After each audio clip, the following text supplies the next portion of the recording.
64 জন এই বিভাগওয়ারি 64 জন জেলা প্রশাসক, তাদের তালিকা আপনাদেরকে একটু দেখাই। তার মধ্যে জামাতের 32 জন, এনসিপির রয়েছে 20 জন, বিএনপির 12 জন, মোট 64 জন, যাদের কিন্তু একটা রাজনৈতিক অতীত রয়েছে, রাজনৈতিক ইতিহাসের সঙ্গে তাদের যোগাযোগ রয়েছে। এবং তারা কারা আপনাদেরকে বলি, এই যে 64 জন, ঢাকা বিভাগ প্রশাসনের কেন্দ্রে জামাতের আধিপত্য, দেশের ক্ষমতার কেন্দ্রবিন্দু ঢাকা বিভাগের 13টা জেলার অধিকাংশেই জামাতপন্থী কর্মকর্তাদের নাম উঠে এসেছে। আমি একটু স্যার আপনার কাছ থেকে জানবো যে 64 জনের বিরুদ্ধে কি অভিযোগ রয়েছে। আরে এই ঢাকাতে তো আপনার জামাত ইসলামের চিফের যিনি আছেন উনি ওখান থেকে ইলেকশন লড়ছেন, উনি কোনোদিন জিততে পারেন না যদি এইটা কারচুপি না হয়। আপনি যদি দেখবেন ট্রেডিশনালি জামাত ইসলাম বাংলাদেশকে 6% থেকে বেশি ভোট দেওয়া হয়নি, ওরা কোনোদিন পায়নি। এত 6% থেকে ভোট থেকে আপনি কত টানবেন যদি ওখানে আপনার ইলেকশনটা রিগিং না হয়, যদি এই যে ডিস্ট্রিক্ট কমিশনার যারা আছেন ওরা রিটার্নিং অফিসার আছেন, এটা তো আপনি দেখাচ্ছেন এর মধ্যে, এরা যদি কারচুপি না করে, এরা যদি পাবলিককে বন্দুক দিয়ে যদি না বলে কি তোমরা এই জায়গায় তুমি ছাপ দেবে, তাহলে এটা তো খান খান। অর্থাৎ এই 64 জন কারা এবার আপনাদেরকে দেখাবো, মানে যারা থ্রেট করছেন বলা যেতে পারে, তাই তো স্যার? এরা থ্রেট করছেন এবং এদের নাম উঠে এসেছে, এদের একটা রাজনৈতিক পরিচয়ও রয়েছে। তারা কারা আপনাদেরকে দেখাই।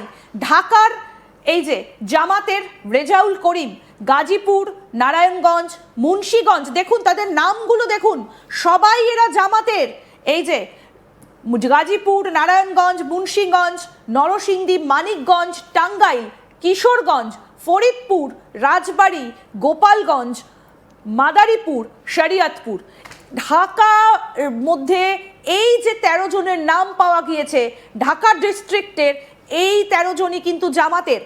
এবার আপনাদেরকে বলবো চট্টগ্রামের কথা। চট্টগ্রামে কাদের নাম পাওয়া গিয়েছে, তারা কোথাকার? এই যে চট্টগ্রাম বিভাগের 11টা জেলায় বিএনপি এবং জামাতের মিশ্র অবস্থান দেখা গেলেও জামাত এবং এনসিপির প্রভাব একেবারে স্পষ্ট। চট্টগ্রামের জাহিদুল ইসলাম মিয়া বিএনপির, কক্সবাজার, কুমিল্লা, ব্রাহ্মণবাড়িয়া, চাঁদপুর, নোয়াখালী, লক্ষ্মীপুর, ফেনী, খাগড়াছড়ি, রাঙামাটি, বান্দরবন, এখানে কিন্তু আরও কয়েকজনের নাম পাওয়া যাচ্ছে। এবারে আপনাদেরকে বলবো রাজশাহীর কথা। রাজশাহী, আফিয়া আক্তার, বগুড়া, তফিকুর রহমান, পাবনা, শাহেদ মোস্তফা, সিরাজগঞ্জ, আমিনুল ইসলাম, পূর্বে জামাত এখন এনসিপি, নওগাঁ, নাটোর, চাঁপাইনবাবগঞ্জ, জয়পুরহাট।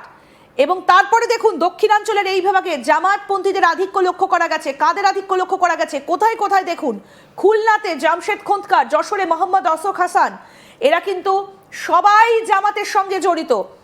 সাতক্ষীরা, বাগেরহাট, কুষ্টিয়া, কিন্তু দেখুন ঝিনাইদহতে বিএনপি আব্দুল্লাহ আল মাসুদ, চয়াডাঙ্গা মোহাম্মদ কামাল হোসেন, পূর্বে সুশীল এখন এনসিপি, মেহেরপুর পূর্বে বিএনপি এখন জামাত, ডক্টর সৈয়দ এনামুল কবির, তারপরে নারাইল, মাগুরা, রংপুর ডিস্ট্রিক্টে দেখুন এখানেও কতগুলো জায়গার নাম উঠে আসছে। রংপুর ডিস্ট্রিক্টে রংপুর, দিনাজপুর, কুড়িগ্রাম, আপনাদেরকে আমরা কুড়িগ্রামের ছবি দেখিয়েছিলাম, সেখানে কিভাবে সেনার মহড়া চলছে। গাইবান্ধা, নীলফামারী, লালমনিরহাট, ঠাকুরগাঁও, পঞ্চগড়, বরিশাল দেখাই, বরিশাল, পটুয়া, ভোলা, পিরোজপুর, ঝালকাঠি, বরগুনা, ময়মনসিংহ, সেখানে উঠে আসছে। এই যে মোট 64 জনের নাম এখানে পাওয়া গেছে। এরপর সিলেটের আরও 4 জন, সিলেট, সুনামগঞ্জ, হবিপুর, মৌলভীবাজার। প্রশাসনের এই যে দলীয়করণ, সেখানে 64 জনের নাম ইতিমধ্যেই কিন্তু জানা গিয়েছে।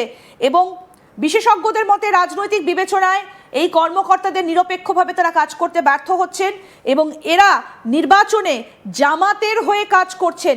এই মুহূর্তে দাঁড়িয়ে যে তথ্য উঠে আসছে, অর্থাৎ এই 64টা জায়গায় প্রত্যেকটা বিভাগের এক একজন করে নাম পাওয়া যাচ্ছে। সেই নামগুলো আপনাদেরকে আমরা দেখালাম এবং একটা তথ্য ফাঁস হয়েছে এবং যেখানে স্পষ্ট করে এর উল্লেখ করা হয়েছে। এবং তারই মধ্যে আপনাদেরকে আবার দেখাবো সেই ছবি। ঢাকার যে প্রেস ক্লাব রয়েছে, সেই প্রেস ক্লাবে একজন সাংবাদিক, বিশিষ্ট সাংবাদিক, প্রবীণ সাংবাদিক এবং জানা যাচ্ছে তিনি তারেক রহমানের ঘনিষ্ঠ, তার দেহ উদ্ধার হয়েছে।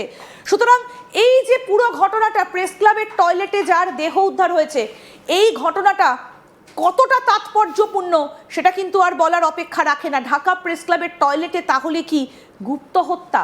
এর পেছনে কি অন্য কোনো কারণ ছিল? কোথাও গিয়ে কি কোনো কিছু দেখিয়ে দেবার ভয়, এনার কাছে কি এমন কিছু ছিল যেটা ইনি দেখাতে চেয়েছিলেন বা তিনি বলে দিতেন, সেই কারণেই কি এই ঘটনাটা ঘটলো?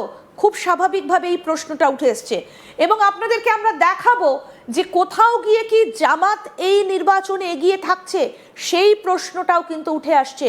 এবং তার পাশাপাশি নির্বাচনের মাত্র কিছুটা সময় আগে ভারত কিন্তু সব দিকে লক্ষ্য রাখছে। জামাত কি এগিয়ে সরকার গঠন করতে পারে, সেই প্রশ্নটা যেমন উঠে আসছে, তেমনি ভারতের অবস্থান কি, ভারত সেনাও কিন্তু নজর রেখেছে। আপনাদেরকে এবার আমরা যে ছবি আপনাদের সামনে তুলে ধরবো, সেখানে আপনাদেরকে আমরা দেখাবো যে এবারের নির্বাচনে এখনো পর্যন্ত কি চিত্র অপেক্ষা করছে, যে কত সিটে জামাত এগিয়ে থাকছে, এই প্রশ্নটা কিন্তু ইতিমধ্যে উঠে আসছে। এবং একই সঙ্গে আরও বেশ কিছু তথ্য আপনাদেরকে দেখাবো। ভারত কিন্তু পুরো বিষয়টা নজর রাখছে এবং ভারত সেনার সব দিকে নজর রয়েছে। আসুন আপনাদেরকে একটা ছোট্ট গ্রাফিক্স আমরা একটু দেখাই যে এখনো পর্যন্ত কি আপডেট উঠে আসছে, যে বাংলাদেশের এই যে আসন্ন নির্বাচন 12 তারিখ, সেখানে প্রাক নির্বাচনী জরিপ একটা তথ্য আমাদের কাছে এসেছে, তথ্যসূত্র IILD প্রজেকশন ভিডিও জাগরণ সংস্থার জরিপ, অর্থাৎ যে সূত্র মারফত আমরা এটা পেয়েছি, সূত্রের খবর।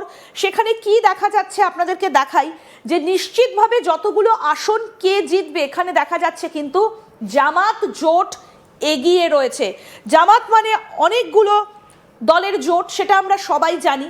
এই জামাত 105টা আসনে এগিয়ে রয়েছে, বিএনপি জোট 101টা আসনে এগিয়ে রয়েছে এবং স্বতন্ত্র প্রার্থীরা 19টা আসনে এগিয়ে রয়েছে। বাকি 75টি আসনে দুই জোটের প্রার্থীরা 5 থেকে 10% ব্যবধানে অবস্থান করছেন। এইটা কিন্তু অত্যন্ত তাৎপর্যপূর্ণ, অর্থাৎ বাংলাদেশে জামাত জোট এই মুহূর্তে এগিয়ে রয়েছে। আমরা জানি যে এবার আওয়ামী লীগকে নির্বাচনে লড়তে দেওয়া হয়নি, আওয়ামী লীগকে সাসপেন্ড করে রাখা হয়েছে, ছাত্রলীগও সাসপেন্ড, এই মুহূর্তে বাংলাদেশে আওয়ামী লীগের যে ছাত্র সংগঠন তারাও সাসপেন্ড। সুতরাং এবার লড়াই কিন্তু জামাতের সঙ্গে বিএনপির। আমরা যদি বাংলাদেশের নির্বাচনের ইতিহাসগুলোর দিকে একটু নজর দিই, তাহলে সেখানে কিন্তু খুব স্পষ্ট এটা যে বিএনপির সঙ্গে জামাতের একটা জোট ছিল, কিন্তু এই মুহূর্তে দাঁড়িয়ে বিএনপি জামাতের সঙ্গে আর থাকতে চাইছে না, কারণ জামাত কট্টর পন্থা নিয়েছে, বিএনপি সেই কট্টর পন্থা থেকে বেরিয়ে এসেছে, তারা দেশের মানুষের কাছ পর্যন্ত পৌঁছতে চাইছে। কিন্তু জামাত তারা সেই কট্টর পন্থাটাই ধরে রেখেছে এবং ধর্মীয় পথ তারা ধরে রেখেছে, খুব স্পষ্টভাবে ইসলামী কট্টর পন্থা তারা নিয়ে রেখেছে এবং সেখান থেকেই কিন্তু বিএনপির সঙ্গে জামাতের দূরত্ব তৈরি হয়েছে। এবং এই মুহূর্তে দাঁড়িয়ে দেখা যাচ্ছে যে জামাত এগিয়ে রয়েছে, প্রাক নির্বাচনী জরিপে এগিয়ে জামাতের জোট। এবং তারই মধ্যে ঢাকার এই যে প্রেস ক্লাব থেকে যে সাংবাদিকের দেহ উদ্ধার হয়েছে, তাকে যে সূত্র মারফত যে খবর আমরা পাচ্ছি, যে তাকে শেষ করে দেবার পেছনে জামাতের হাত থাকলেও থাকতে পারে।